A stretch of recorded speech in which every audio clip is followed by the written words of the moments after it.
Évangile de Jésus-Christ selon saint Marc. Jésus venait d'être baptisé.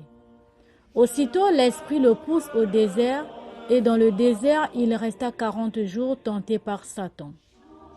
Il vivait parmi les bêtes sauvages, et les anges le servaient. Après l'arrestation de Jean, Jésus partit pour la Galilée proclamer l'évangile de Dieu. Il disait: les temps sont accomplis. Le règne de Dieu est tout proche. Convertissez-vous et croyez à l'évangile. Acclamons la parole de Dieu. Louange à toi, Seigneur Jésus.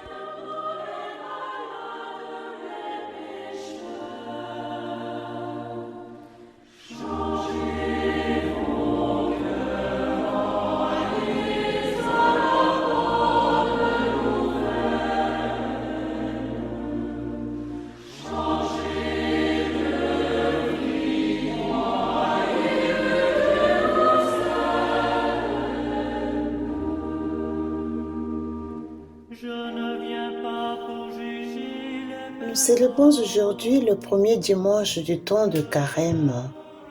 Dans l'évangile que nous venons de lire, Jésus reçoit le baptême de Jean. Les cieux s'ouvrent, nous entendons cette voix, un moment très solennel, et puis tout de suite il va dans le désert pour être tenté. Grandir et être chrétien, c'est une lutte continuelle contre le mal, parce que si l'on n'est pas tenté par le mal, c'est le signe que l'on n'a pas encore choisi le bien. Le Seigneur Jésus, immédiatement après avoir été reconnu par le Père comme le Fils bien-aimé, a été conduit d'abord dans le désert et ensuite en Galilée. Nous aussi, dans la mesure où nous prenons conscience du baptême, nous sommes conduits dans la vie à lutter contre toute trahison et toute négation du don reçu, en communion avec tous et avec toutes. Nous sommes tentés et Jésus est tenté par Satan. Un fait emblématique pour tous. La tentation nous met à l'épreuve sur le seul point qui compte dans notre vie, la relation avec Dieu, avec l'absolu de toute vie. La tentation peut avoir l'effet bénéfique d'une vaccination. Celui qui n'est pas tenté ne sera pas sauvé, disait saint Antoine. Tout comme Jésus a surmonté la tentation en persévérant dans l'union avec le Père, par la puissance de l'Esprit Saint, nous pouvons surmonter la tentation en nous accrochant à notre choix de croire en Jésus mort et ressuscité pour notre salut.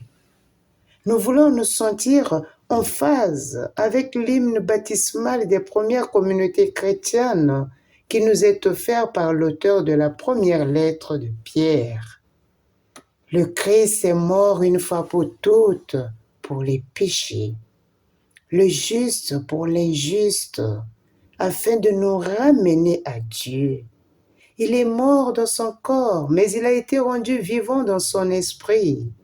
Jésus-Christ est la gloire de Dieu, étant monté au ciel et ayant obtenu la souveraineté sur les anges, les principautés et les puissances.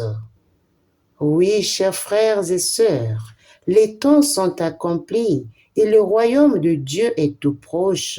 Repentez-vous et croyez à l'évangile. Ce sont des mots simples, mais qui valent la peine d'être notés. Mercredi, nous avons commencé le carême. Nous avons tous reçu des cendres et on nous a dit « Convertissez-vous et croyez à l'évangile ». Profitons de cette période propice pour vivre dans nos communautés en essayant de changer, de prendre conscience de nos propres faiblesses, du superflu et de redécouvrir l'essentiel. Oui, le temps est accompli. La langue grecque avec laquelle l'évangile a été écrit contemple deux façons de décrire le temps. Le chronos, qui décrit le temps qui passe comme les jours du calendrier, puis il y a le kairos, qui indique la venue du temps favorable, du moment juste. Jésus nous dit donc que nous sommes arrivés à l'accomplissement du temps, que nous sommes dans le kairos.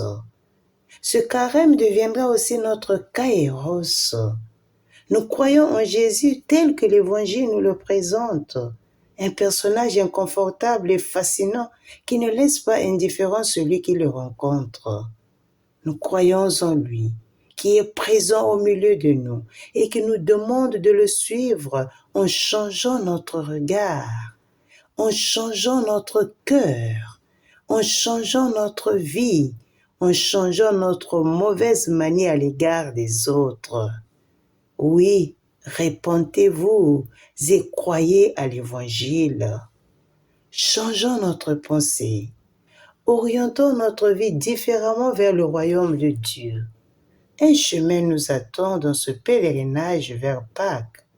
Et ce chemin, c'est le chemin des enfants qui se retrouvent vraiment tous en frères et sœurs.